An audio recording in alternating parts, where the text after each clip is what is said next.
Alô, comunidade! Eu sou o Rodrigo Viana e esse é o ICL Urgente, ao vivo, sempre às 5 horas da tarde, com as principais notícias do Brasil e do mundo, informação, análise a quente nesta segunda-feira, depois de uma virada política no Brasil. Grandes manifestações por todo o país, nós vamos falar bastante sobre isso. Boa tarde para Laura Couto, que está sempre com a gente lá na Central de Informações do ICL. Boa tarde, Rodrigo. Mais uma semana começando. Boa tarde para você que está nos assistindo pelos canais do Instituto Conhecimento e Liberta e Eduardo Moreira no YouTube. E muito boa tarde para você que está nos ouvindo pela Web Rádio São João, em Quixadá, e pela Rádio Cultural FM no Rio Grande do Sul. Vamos lá, Rodrigo. Vamos lá, Laura. Eu li os comentários esse fim de semana, a turma falando que adora quando a Laura fala assim, boa tarde, Quixadá, né? A nossa rádio que nos acompanha lá em Quixadá. Boa tarde para todo mundo, boa tarde para você que mora nesse país em que a família Bolsonaro pode se unir na cadeia. É isso mesmo, né? Depois do Jair condenado, tá para sair a definição se vai para Papuda, se vai para uma cela especial na Polícia Federal de Brasília. Agora é o filho 03 Eduardo, o traidor da pátria lá nos Estados Unidos, que foi denunciado pela Procuradoria-Geral da República. Saiu agora no começo da tarde esta informação. Então você que nos acompanha, fique sabendo. Eduardo Bolsonaro, ao lado do parceirão dele, o outro traidor da pátria, neto de ditador, Paulo Figueiredo, os dois denunciados. A denúncia foi entregue no Supremo. Então começa o caminho da ação penal contra Eduardo Bolsonaro, que pode levá-lo também a uma condenação. No caso dele, está escondido nos Estados Unidos, né? Mas nós vamos falar daqui a pouco mais sobre esse tema importantíssimo desta segunda-feira. Foi uma virada política no clima nas ruas do Brasil. A esquerda e os setores democráticos voltaram a ganhar as ruas nesse domingo espetacular nas capitais, nas cidades de grande porte, manifestações em todo o Brasil.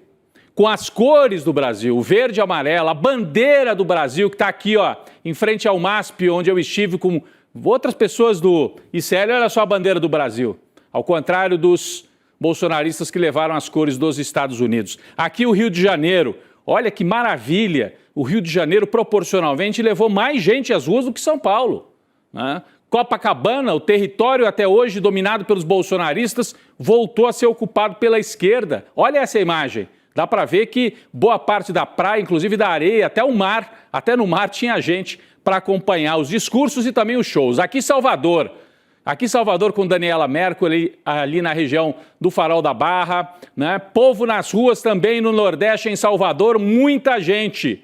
Povo pulando ali, ó, na área do Farol da Barra. Brasília, capital federal, uma das maiores manifestações de esquerda em Brasília nos últimos anos.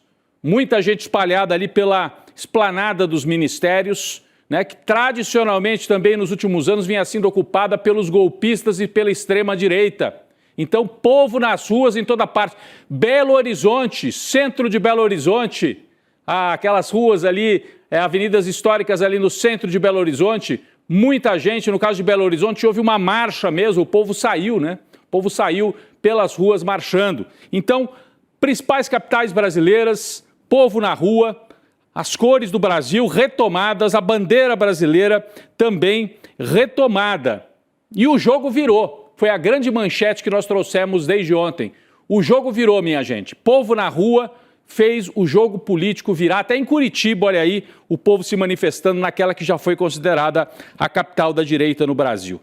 De acordo com dados da Universidade de São Paulo, e agora se a gente puder voltar para as imagens de São Paulo, vou pedir para o Vitinho aqui, se ele puder, voltar para as imagens de São Paulo, Avenida Paulista, exatamente. De acordo com os dados da Universidade de São Paulo, que faz essas medições, a manifestação ontem na Paulista reuniu 42.400 pessoas. Que precisão, né? 42.400. Eu tinha falado que no olhômetro parecia que tinha 50 mil, mas está aí, 42.400. Para comparar, a manifestação realizada em São Paulo em 7 de setembro pelos apoiadores do Jair Bolsonaro reuniu 42.200, segundo o mesmo pessoal da USP, o mesmo laboratório que faz as medições. E as imagens são parecidas mesmo. É a mesma ocupação ali de 2, 3 2, 3 quarteirões por inteiro. Estava muito difícil caminhar na Paulista. Eu estava aqui muito perto da bandeira, nós ficamos aqui, a turma do ICL, perto da bandeira do Brasil.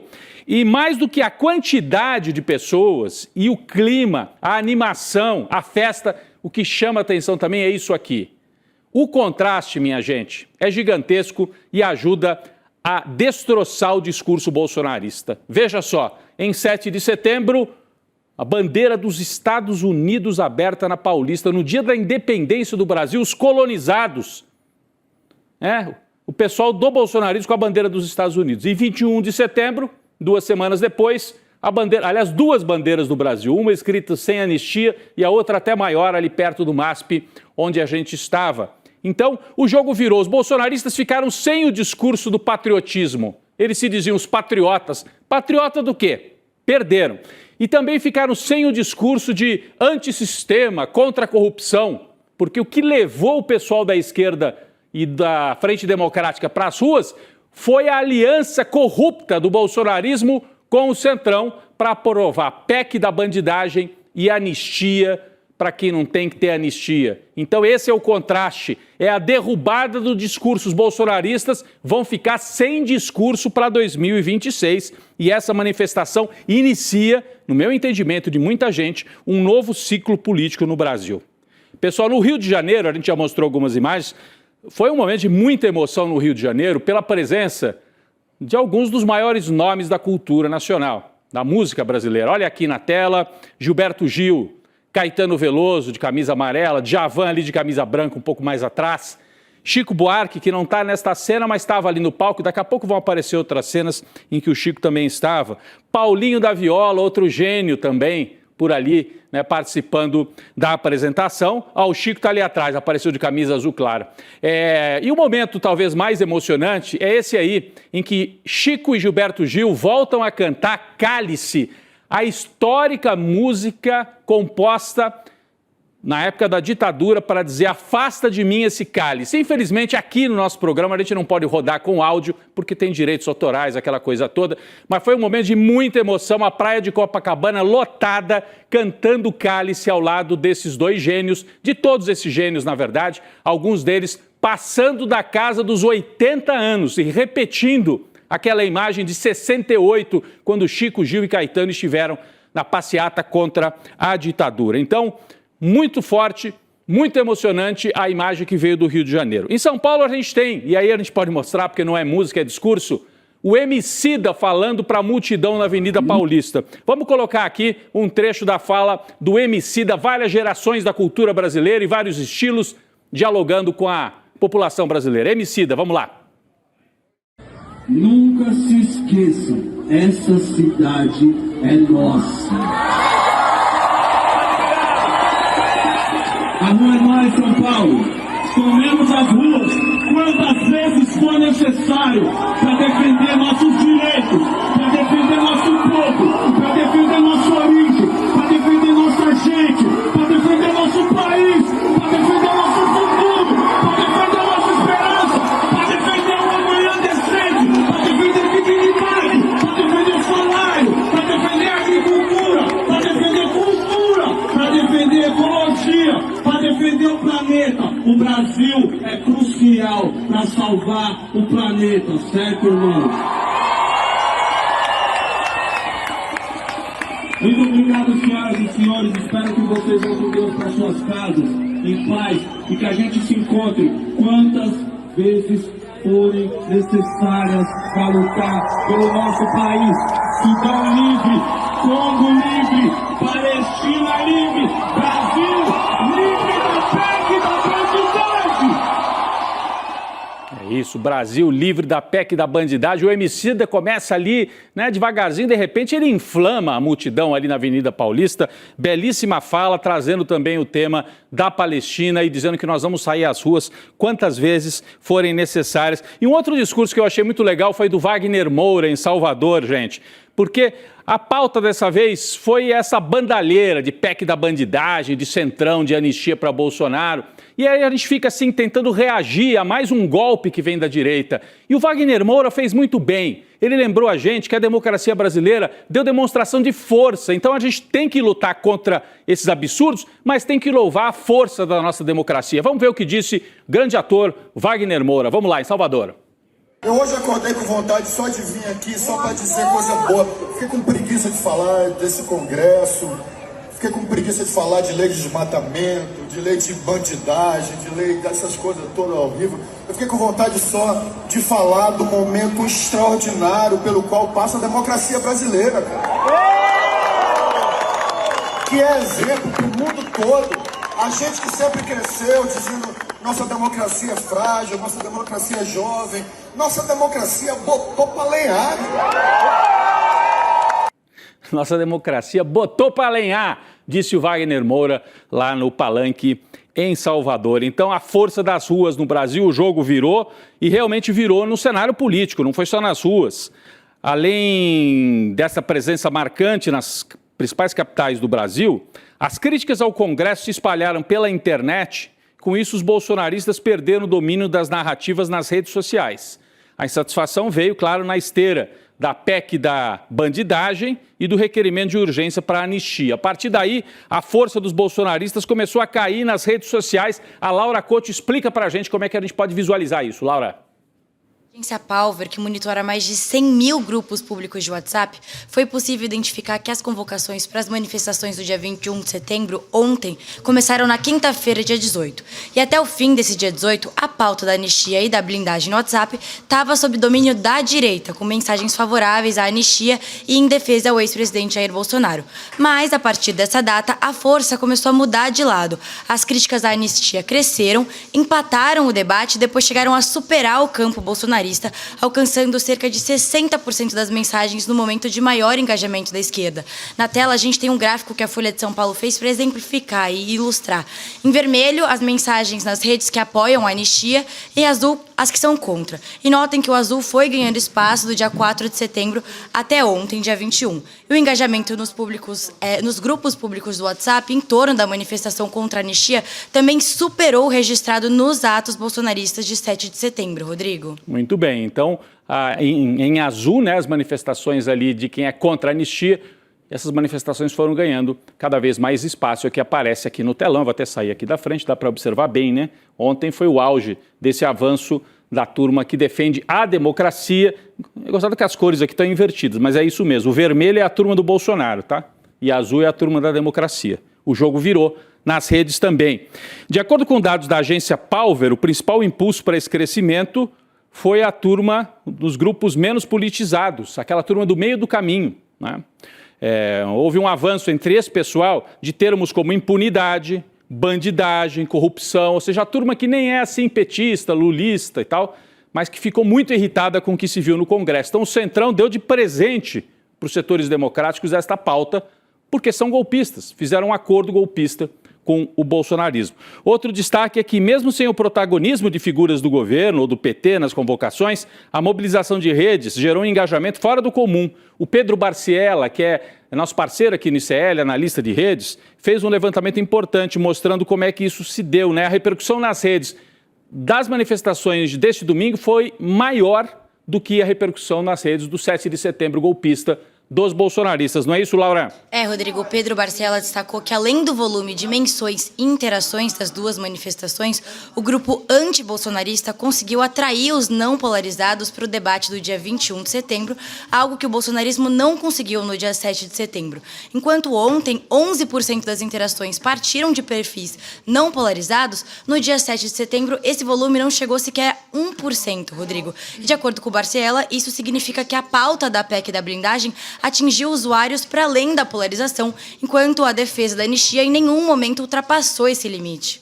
É isso aí. Então, o pessoal, vamos dizer assim, do centro, o pessoal que não é engajado diretamente no bolsonarismo nem no lulismo, se engajou muito mais com a oposição a essas manobras do Congresso do que com as pautas bolsonaristas. É um sinal importante. Bom, os bolsonaristas sentiram a pressão, mesmo sem assumir publicamente.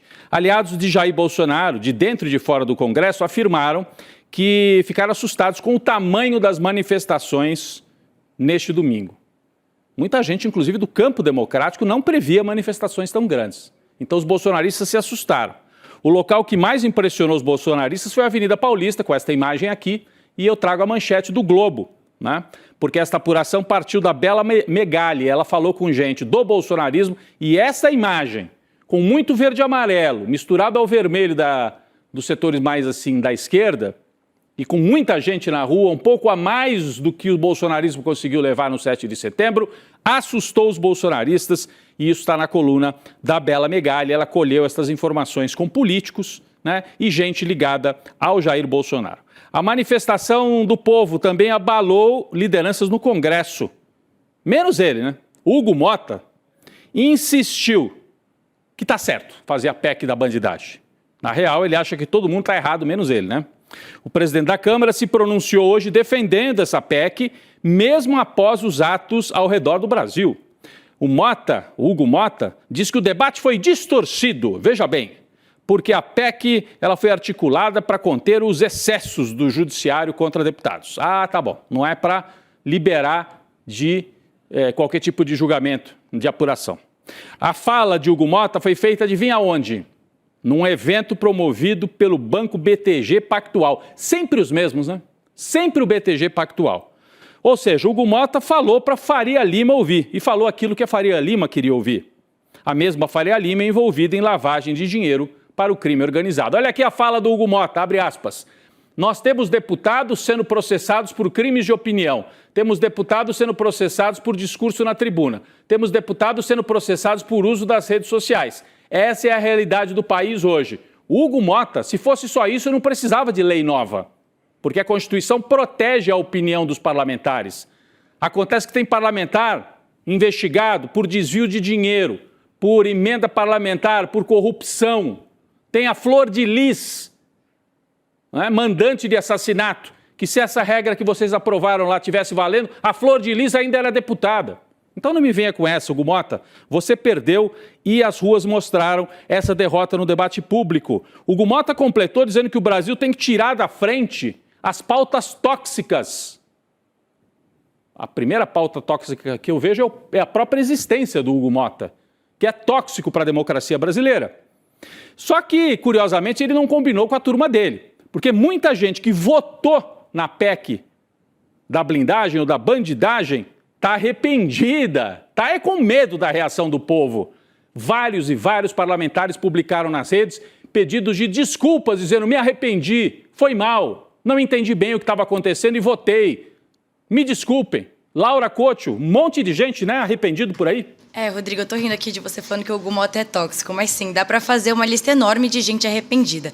De início já, a bancada do PT, que votou a favor, cerca de 10 deputados, foi bastante cobrada nas redes sociais. Tanto que um dos membros dessa bancada, o deputado federal Alfredinho, aqui de São Paulo, pediu desculpa nas redes. Outro deputado do PT, o Merlong Solano, também usou as redes sociais para tentar se justificar e pedir desculpa pelo voto a favor da PEC da blindagem. Mas não foi só o PT não, Rodrigo. O Centrão também sentiu essa pressão do povo e resolveu voltar atrás. Para não alongar muito, vou citar só alguns nomes aqui que se desculparam publicamente. O Thiago Joaldo, do Progressistas de Sergipe, a Silvia Alves, do União Brasil de Goiás, e o Mário Negromonte Júnior, do Progressistas da Bahia. Por último, quem também se arrependeu foi o Pedro Campos, o irmão do João Campos, prefeito do Recife.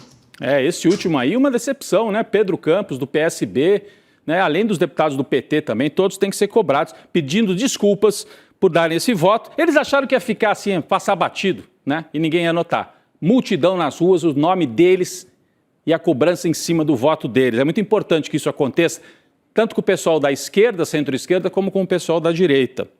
Falando na PEC da bandidagem, a pauta agora segue para o Senado, onde não deve passar. Essa é a boa notícia. Não vai passar pelo Senado.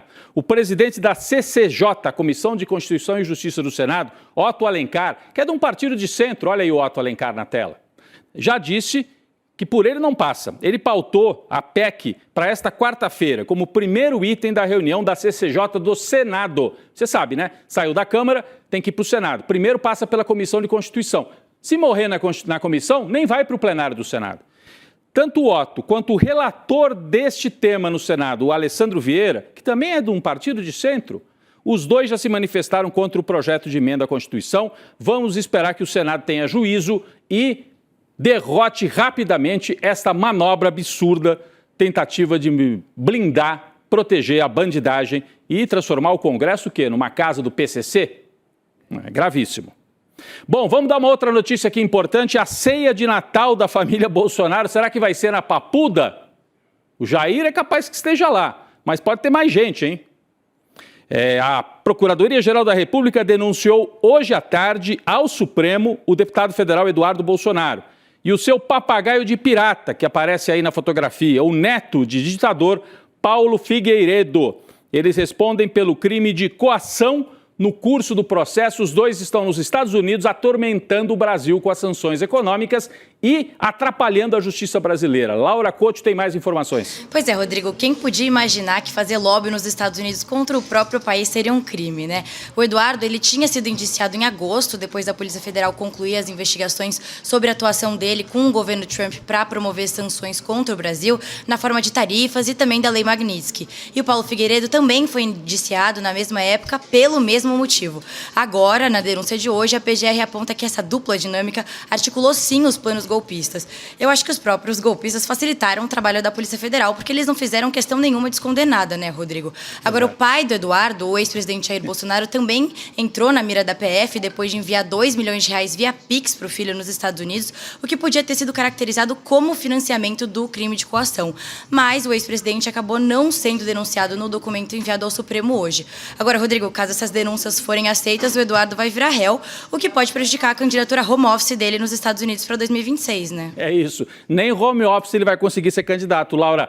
É o que você falou. Por enquanto estamos na fase da denúncia. Aí o Supremo se reúne, vai demorar um pouquinho, e decide se acolhe ou não a denúncia. Se acolher, vira ação penal e ele se transforma em réu. Então está pertinho o momento do Eduardo Bolsonaro se transformar em réu porque praticou coação contra a justiça brasileira e fez prova o tempo todo contra si, batendo no peito orgulhoso, eu faço mesmo.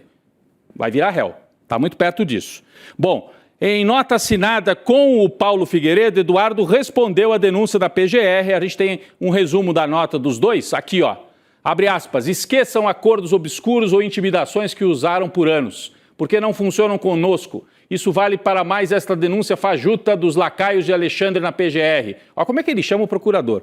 O recado dado hoje é claro, o único caminho sustentável para o Brasil é uma anistia ampla, geral e restrita que ponha fim ao impasse político e permita a restauração da normalidade democrática e institucional. Vai sonhando, Eduardo, com anistia ampla, geral e restrita. As ruas mostraram que o caminho não está aberto para vocês, está fechado. O caminho está fechado para vocês, Eduardo Bolsonaro. Bom, enquanto isso, eles continuam, os dois, né? Os dois traidores da pátria, agora denunciados, continuam aprontando lá nos Estados Unidos.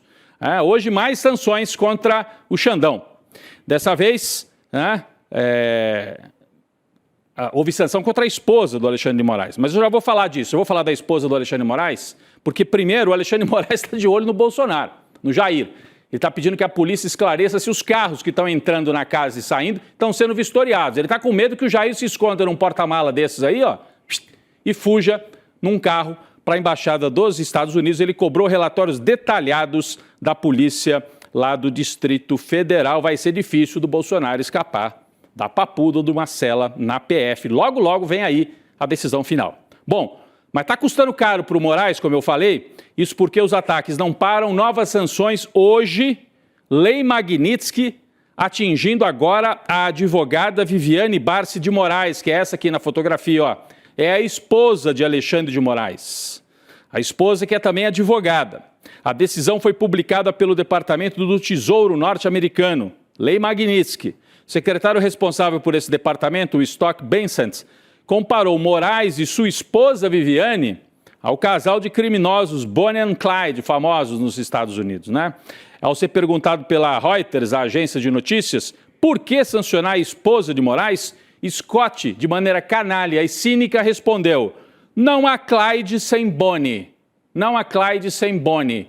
É a frase atirada que ele achou engraçada, o secretário de Tesouro lá dos Estados Unidos. Em nota, o governo brasileiro repudiou o ataque, que não é um ataque à família do Xandão, é um ataque ao Brasil, aos poderes constituídos no Brasil. A nota do governo brasileiro está aqui, diz que, no caso do Brasil, trata-se de uma ofensa a uma amizade entre os dois países que já dura de 201 anos. É um novo ataque à soberania brasileira que não logrará seu objetivo de beneficiar aqueles que lideraram a tentativa frustrada de golpe de Estado. É a nota do governo brasileiro, poder executivo.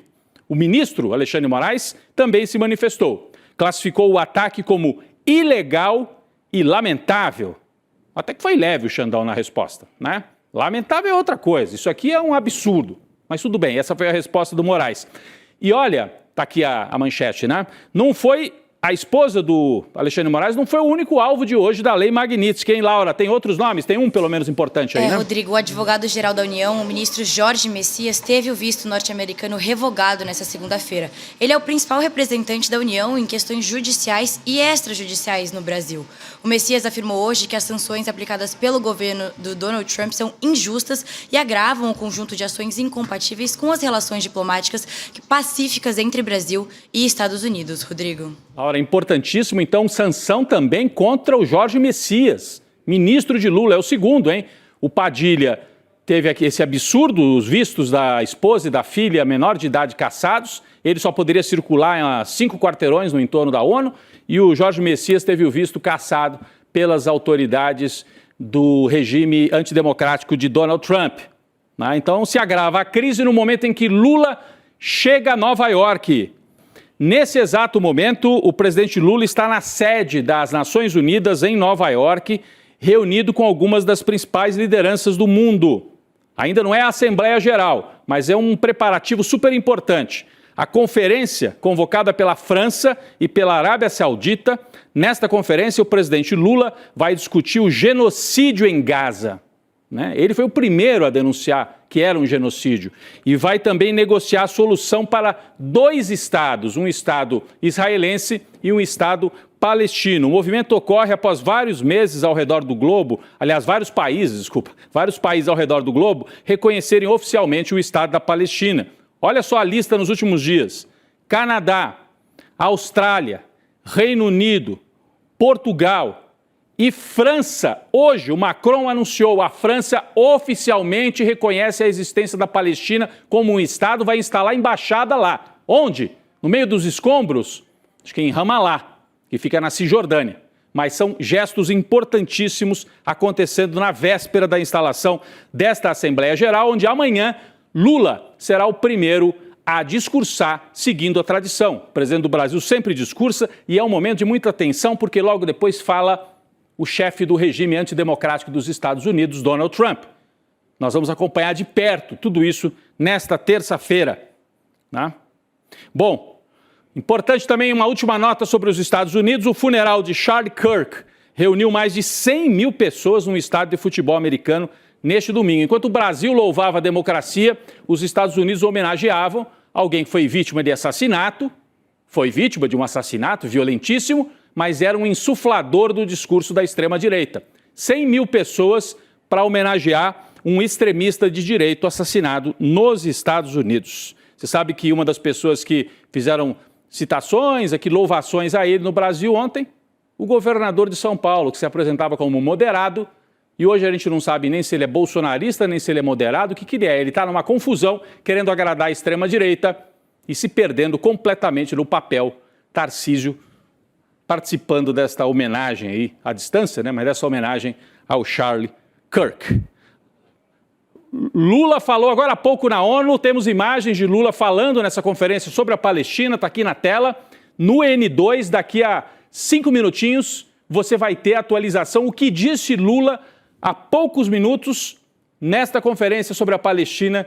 Eu acabava de me referir a ela e temos imagens recuperadas de 5 minutos atrás e vamos trazer mais informações sobre isso ao longo do N2 com a Gabi Varello, Chico Sá. Daqui a pouco eu também estarei por lá. Quero agradecer demais a Laura Coach, que com a voz ainda, né, Laura, se recuperando, né? Porque foi o evento, né? Foi o evento lá do nosso Despertar e mais a Paulista, né, Laura? Pois é, Rodrigo, tentei dar o meu melhor aqui. Minha voz está se recuperando ainda, mas amanhã vai estar um pouco melhor, eu espero. Até amanhã. Foi muito bem. Obrigado, Laura, mais uma vez. Olha, pessoal, fica aqui o convite para você participar da aula aberta do Investidor Mestre, o Guia para a Liberdade Financeira. Descubra as melhores estratégias para cuidar do seu dinheiro e conquistar a autonomia financeira. Se você quer mudar a sua saúde financeira, não perca. Domingo, tá aqui na tela, né? Domingo, dia 28 ou 29 de setembro, né? Às 8 horas da noite, ao vivo e online, garanta o seu lugar nesta aula. 28, gente, 28 tá aqui, ó. 28 de setembro, 8 horas da noite. Guia da Liberdade Financeira, se inscreva, iclurgente.com.br, iclurgente.com.br, se inscreva para a aula aberta com o Edu sobre finanças. É bom, é sempre bom, né? A gente saber como aplicar o dinheirinho que sobra aí. Valeu, gente, o ICL Urgente volta amanhã. Fique com N2 e Lula na ONU, hein? Já, já. Fala pessoal, tudo bem? Leandro Demore aqui para dar uma notícia incrível. O ICL tem sua própria revista digital, a revista Liberta, um novo espaço de jornalismo profundo, crítico e com a nossa cara, feito para quem quer entender o Brasil e o mundo além da superfície. Na revista Liberta, você vai encontrar os maiores articulistas e colunistas com análise sobre política, cultura, atualidades e, claro, muito pensamento crítico. Esse vai ser o nosso espaço semanal de reflexão em profundidade. Faça agora mesmo a sua assinatura. Acesse icl.com.br/revista. E se você já é aluno ou aluna de algum curso do ICL, tem um benefício especial para fazer parte disso com a gente. Um desconto exclusivo para garantir a sua assinatura. Revista Liberta, é o ICL em profundidade. Você tem um canal, rádio ou TV? Chegou a hora de levar ao seu público o jornalismo que faz história. Democracia! No ICL, você tem acesso exclusivo a Chico Pinheiro. Esses caras fardados sempre estiveram tumultuando a vida democrática neste país. Leandro Demore. Aqui foi tudo tomado pela água, ó. Heloísa Vilela. Que a mesquita é aqui dentro do campo de refugiados. Juliana Dalpiva em campo. O conjunto probatório é muito forte. Apurando tudo de perto, feito por quem entende. São histórias que mudaram o Brasil e você pode levá-las ao seu público. Seja nosso parceiro. Use nossa programação gratuitamente e fortaleça seu conteúdo com credibilidade. Acesse icl.com.br/parceria. Juntos, levamos a verdade mais longe.